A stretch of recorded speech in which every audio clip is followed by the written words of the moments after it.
So guys, this video you were about to watch have exposed Igbo politicians. I don't dey ask this question when this Ozigbo they ask. Nnamdi Kanu, Simon Ekpa, none of them are from Imo State, nor Anambra State. So why that? Now their state now the worst pass. Make you watch this video and see things yourself. Anticipated, the insecurity in the southeast. I started from this and I said to you, agitation in itself is not a bad thing. That where you go about that I want to even be alone. Guess what? If a referendum is actually done on the southeast, you'll be shocked what the answer might be. It might actually be that no, we don't want to be alone, because there's a debate as to what side is better. But let me tell you what actually is going on. Sometimes you actually don't blame the agitator, because there's enough to agitate in this country. I mean, what is even worse is that things are this bad and there's a conspiracy of silence among the elites and people like you, the journalists. Nothing, you say nothing, you do nothing. Good evening everyone, thanks for joining me in this video. We are living in a generation where almost 90% of Nigerian politicians lie to the public. Almost the whole citizens don't trust their politicians anymore because politicians can lie. They can say anything they want to say because of their political gain. Now, in this situation, when you see someone who comes out to say the truth, despite what could lie against him, despite what is waiting ahead of him, if you see such people, respect them. No matter your political affiliation, no matter what you believe in, if you see someone who speaks the truth, respect the person. I was watching Arise News yesterday when Valentine Ozigbo, he's the former chairman of Transcorp Group, and I think he was the PDP governorship candidate in Anambra State in last election. So he came to analyze the issue of insecurity in the southeast, particularly the one that is troubling in the Anambra. And this man gave the first green light about what is happening in the southeast and the possible solution to it. Now, I am one of the people who always concentrate things about insecurity, because without security, forget about what everybody is telling you. Without security, there is no life, there is no country, there is nothing whatsoever. Now, the issue of insecurity in the southeast have been laid totally on Biafra agitators, of which I have disagreed right from time. And I have remained on the stand that if Nnamdi Kanu is released, that insecurity in the southeast will be over, contrary to what someone like Soludo said that is not going to happen, of which Soludo is not providing solution at all. But on the other side, Valentine Ozigbo was able to say that yes, if Nnamdi Kanu is released today, all these things he believes it is going to end. And once Nnamdi Kanu is released, then he will be able to identify people who are the real agitators and people who are criminals, because there is no doubt that there are so many people who are carrying gun today, parading in the name of Biafra agitators, of which they are not. They have nothing to do with Biafra agitators, but they are kidnapping just to dent the image of people who are agitating. So these are the things that caught my attention to what this man is saying. Hello, let's take a listen to what he said and come back to explain further about this insight. Simon Ekpa has been arrested. And will this stop insecurity in the southeast? What do you think? Some are saying the emergence of a new female leader, a female, has occurred. So what do you think? Will this stop insecurity we're experiencing in the southeast? To be honest, I think for me, the place I want to start off this conversation is to try to paint a picture of how terrible things are in the southeast. I was reading a report recently by a group of NGOs and authored by one Emeka Meabolasi and his colleagues, and they documented a lot of atrocities that have happened in the entire southeast, where in their reckoning, over 65,000 people had been victims of kidnapping and what have you, and over 32,000 deaths from different, whether state actors and non-state actors. And all of these things tell you the level of deterioration we've suffered. And what is saddening is what has happened even in recent time, particularly in my own dear state, Anambra, where nobody's spared. Archbishops are not spared. House of Assembly members not spared. Reverend fathers, reverend sisters, lawyers, nobody's spared. It's just a matter of who's going to be the next victim. And when this happens, there is not even any hope in sight, no rescue in sight.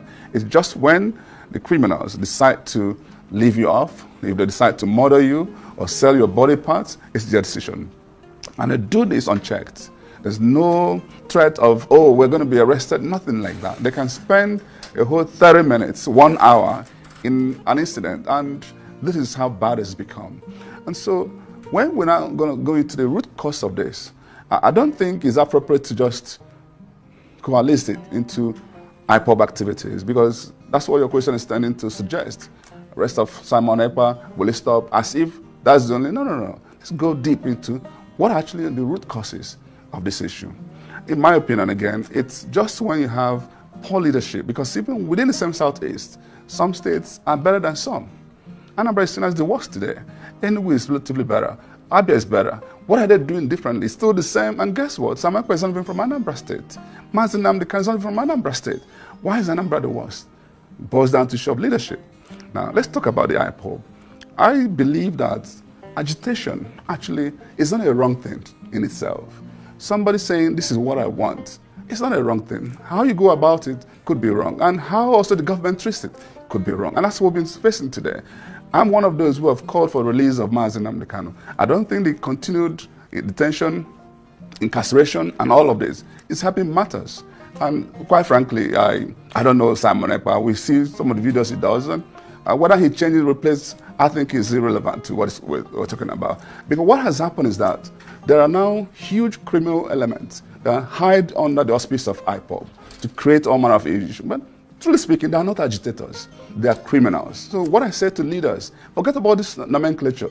Deal with criminals of whatever form. I think your governor has even made that statement. He said, let's call a spade, and not an agricultural instrument. Let's call criminals criminals. Yes. And deal with them as criminals. Purely. So why is that not happening? I'll ask you this. Because you said it's a question of leadership. Yes. So have the governors or the security of the I wrote SE of the Southeast, have they shared their responsibilities even with the security votes? The answer is yes and no. Because I don't want you to put all of them in one basket. Something happened recently in Anambra State where a priest was kidnapped. Another reverend father had to call a governor of another state for help to track what happened in Anambra State. And when the whole thing was done and finally, thankfully, the priest was released, they had to go back to the governor in Enugu State to say thank you for helping us. What I'm saying to you is that it's not just the case of the Southeast governors. Let's be specific. Some are doing much better than others. In the case of Anambra State, I have no clue what is going on. Why can't we, since the beginning of this administration by Governor Soludo, we haven't seen much being done in the area of insecurity. We've not seen even vehicles bought for security agencies. You hear cases of when they're even set to work, they get demotivated, demoralized, and then they just ignore. And then if you look at all the cases that have happened, the same story. There's not any attempt to rescue. But that's not the picture. I interviewed him here. That's not the picture the governor painted. The picture, because I told him that. So I'm set in 15 local government areas. They were asking the president to declare a state of emergency, but he said it must be some, for lack of, let me not use miscreants, some people he doesn't know, but that they've done quite some good job at their speech in Anambra State. That's what he said. This is, I don't want us to shift this into a debate, because it's not. Do me one favor. You have your correspondent in Oka. Figure out what is going on. In Anambra State, the government house, few meters away at Nibo, they were celebrating New Year Festival. Criminals took their time, killed many people. Up to today, not a single person has been arrested. In the case of Oka North, the entire of the Urum bush and all of that, if you see and hear evidences from kidnapped victims who were thankfully released, and they tell their story, it is alarming.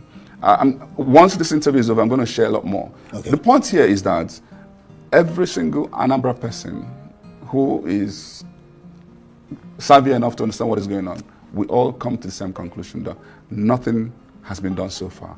It's not a matter of these things are happening, but what is our response? Where is the leadership? What are you doing to create, first of all, the intelligence, the control room, where you monitor and see what is happening in different parts of Anambra State? What are you doing to empower the security agencies, and how do you craft the architecture that bring it down to the local units? How do you integrate the Ndigwes, the town unions, into all of this? How do you actually even provide sufficient empowerment for young people so that they can be gainfully employed? How do you become a source of inspiration and hope so that people will know that if they work hard, they will make a living? The point here is that we are in a situation where, guess what? Everybody is helpless and there is no hope in sight.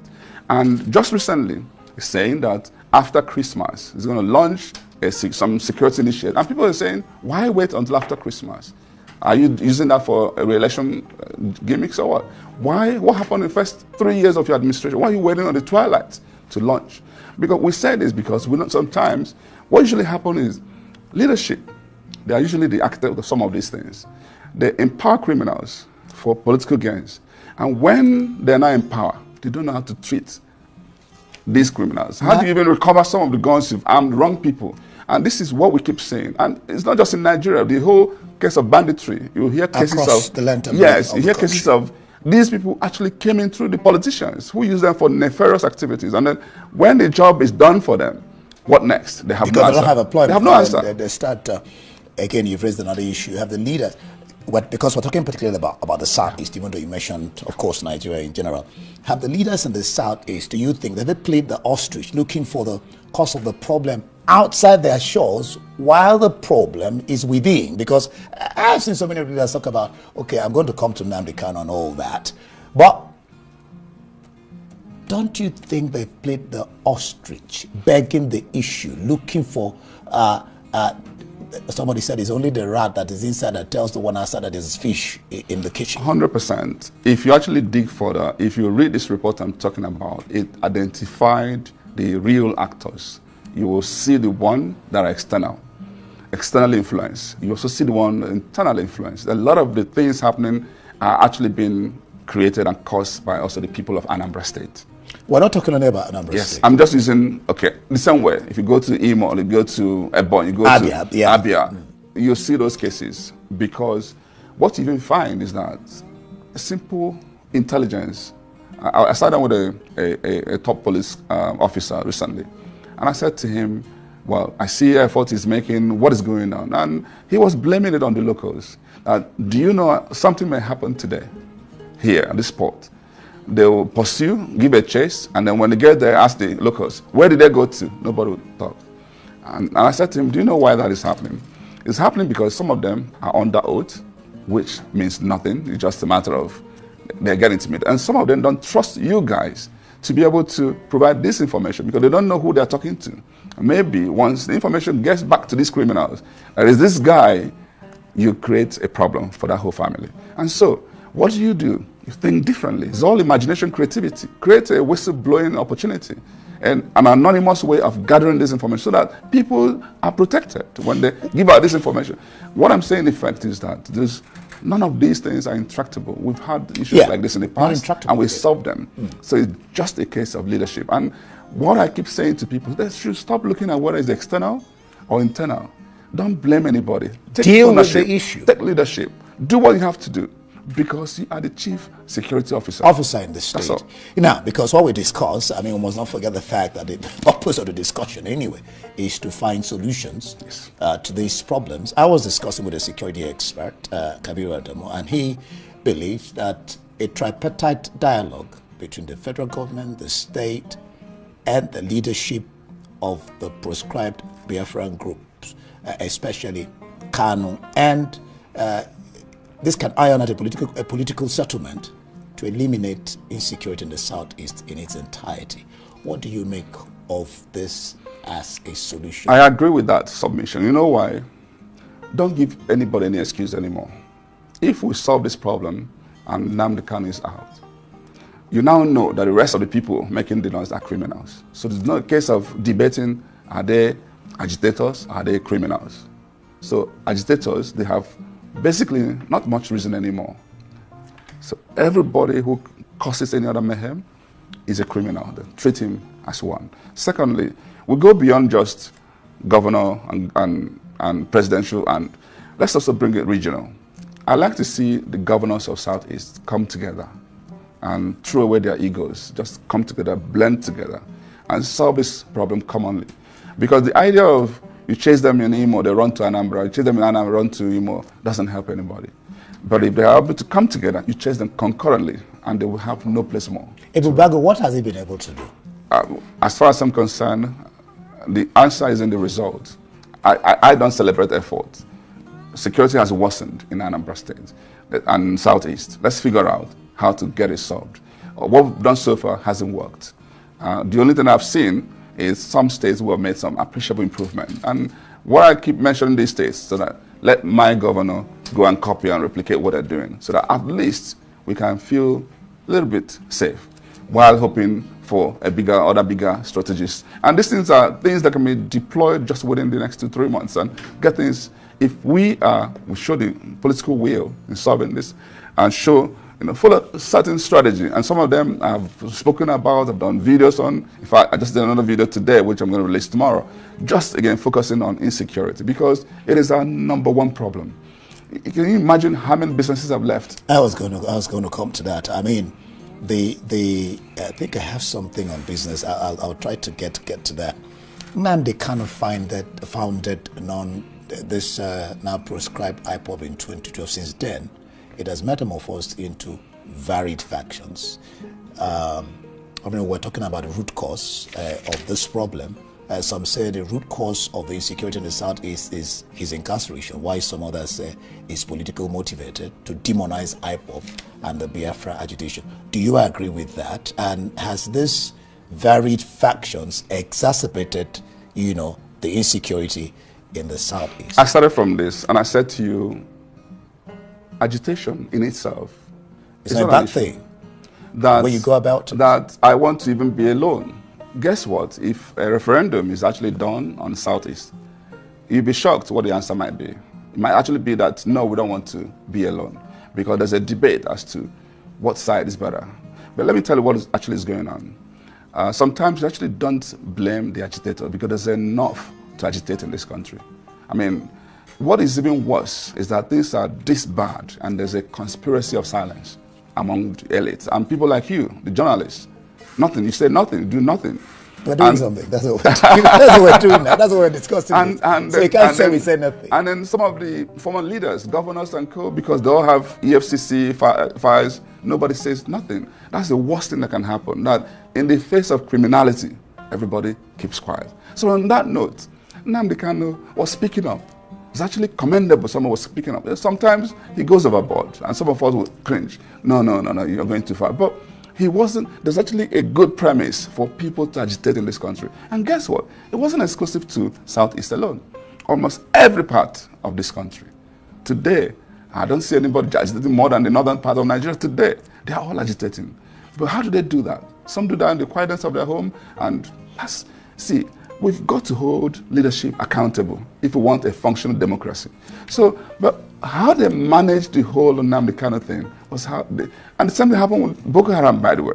When these things happen, deal with these issues, engage, dialogue, sit down and, guy, what is going on? Why are you doing this? Okay, see what we're going to do. Don't worry. Give hope, inspire people. This thing would have just fizzled away. But no, it's a case of even when they go to court and you see that everything is now being manipulated, you begin to see political dimensions to it. Even the Simon Ekpa, there was a lot of accusation that it was opposition, different other parts were funding him to keep doing what he's doing. We don't even know the truth anymore. But the truth of the matter is that I honestly believe in not digging too much as to the issues in the past. What do we do going forward? And this is where I come in. We need pragmatic leaders who will sit together and say, let's stop blaming this. Take ownership. Because when you hold yourself accountable, imagination, things, and then in the case of Anambra, I've said it, why can't we just come together as a people? Whether some of the of IPOB, the church, the Igwes, the government people, the town unions, the traders, let's come together and have a proper dialogue. Where do we go from here? If we have such listening government that can bring everybody together and we craft a common strategy. There's no way this thing can't. But all of a sudden, you just wake up and say, no more Monday sits at home. No solution, no answer. And guess what? People get murdered because you're threatening. There's no plan, no action. Nothing. It's really a shame that the governors in the Southeast can't stop that. One wonders. But some have stopped it, by the way. Anyway, they move on. Abia, they move on. Where Mazenam can, there's no sit at home in Abia. They move on. But in our own case, we haven't managed it well. That's why I keep saying, when we sit together, we will learn from the successes in different others. And we will come together. And this is not about politics. Let's get this job done because people are dying. It's about security of property and life. And then the business that has been lost over the years. You know, now you mentioned something about, well, I know you're not in PDP, but just a brief before we end the discussion. It affects you in one way because the talk around town is that all the opposition parties are just failing across the board, and that affects democracy because APC looks like it's standing as a behemoth, and if the opposition can't, rein APC in, then the masses suffer. Ologuaba says he sees the hand of a third force in this matter, the matter of the two secretaries. National secretaries, Anyanwu and Udoke on the other hand, after court cases, What do you make of this statement? Third first in this matter, the APC is responsible. Is that not indicting the party as to its lack of unity? There's a lot of things wrong with our democracy. And honestly, people like us, me in particular, I left my comfort zone to go into politics because of my rejection of this type of status quo, that we can't continue like this. What you see is a clear case of lack of internal democracy. What you also see, complicity. A lot of the people who ought to be talking, guess what? They're not talking because they're compromised. A lot of them have their EFCC files, so they can't speak up. That's what you're seeing. What you're seeing is death of our judiciary, where appeal courts will come up with judgment, another appeal court will come with judgment, because guess what? We are lawless. This country is honestly headed to full-blown lawlessness. Our judiciary needs to sit up. They need to figure out what to do to restore their dignity, their credibility. It's in tatters. I am ashamed, honestly. When I see some of my friends who are in that field, I said to them, what are you people doing? Speak up. Forget about this selfishness. Greed and selfishness is dealing with us. And that's why those who can speak are not been speaking up, because maybe they're on the table that's chopping. So that's what you see. And I honestly really don't care who is National Secretary in PDP. But let due process be followed. That's all I am. When they resolve, go through due process and let the right people speak up and say no. So whether there's a third force coming, we've always known that. Is it just realizing that? So you agree? Of course. There are many forces. All right, and even within them, there are forces against themselves. We're going to leave it here. While you're blaming the judiciary, some blame the politicians for circumventing the laws and everything. We'll stop it there. We don't have all the time. I'm sorry. Blame also the citizens who are not saying enough is enough. Blame Nigerians. All right. Because when you sit up, politicians will have no option than to sit up. Ozigbo. All right, guys. I believe we all now understood what is happening in the Southeast. It's very clear. Yes, it's very clear. So let's hear from you. What's your take on this? Please drop your comment below the comment section. Give us a thumbs up. Don't forget to, share this video. Share this video. Let it go viral, so that all Biafrans we understand what is happening today in the Biafra land. Thank you and bye for now.